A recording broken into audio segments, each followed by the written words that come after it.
Longtemps considéré comme l'épine dorsale de l'économie congolaise et facteur important du brassage des populations, le CFCO chemin de fer Congo-Océan a perdu cette vocation.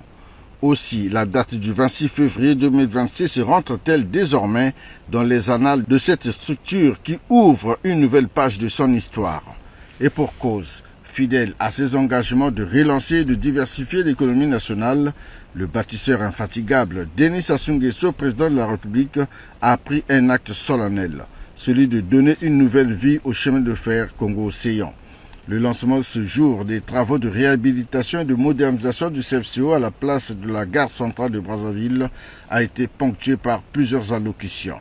D'abord celle du préfet du département de Brazzaville, Gilbert Mwanda, qui a exprimé le sentiment de joie et de reconnaissance des populations de la ville capitale, mais aussi de celle du Poul, de la Bouenza, du Niari, du Kwilu et de Pointe-Noire, avant de rappeler les causes de la dégradation du chemin de fer. Le chemin de fer offre des avantages beaucoup plus significatifs dans le transport des marchandises lourdes de tout acabit.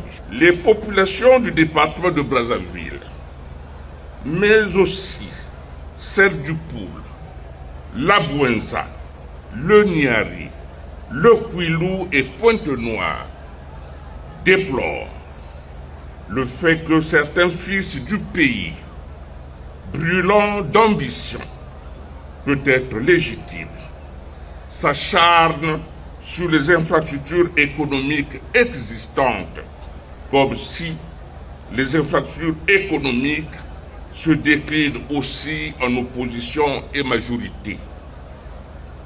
Ils se comportent comme ces enfants qui, au beau petit matin, détruisent la maison parentale et le soir venu, demandent aux parents où devront-ils passer la nuit. En illustration, qui de nous tous ici présents a oublié comment le chemin de fer a souffert des affres des guerres fratricides?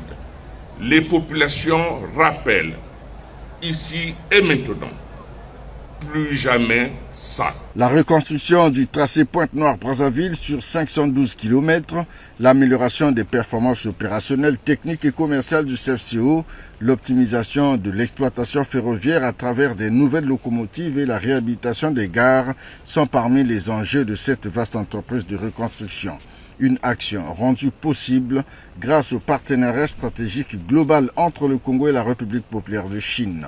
18 ans de présence au Congo, c'est la société chinoise Hunan Construction Investment Group, acteur majeur dans le domaine de la construction, qui va réaliser ces travaux. Son président-directeur général, Kai Jianwei, très optimiste, a parlé de la renaissance du CFCO. Pour le chef du bureau des affaires étrangères de la province de Hunan, Guo Ning, qui a paraphé l'accord cadre de réhabilitation et de modernisation du CFCO, les équipes les plus aguerries de Hunan Construction Investment Group seront mises sur ce chantier pour des travaux d'ingénierie ferroviaire et de génie civil. Signalant que 595 millions de dollars sont mobilisés pour la réalisation de ces travaux.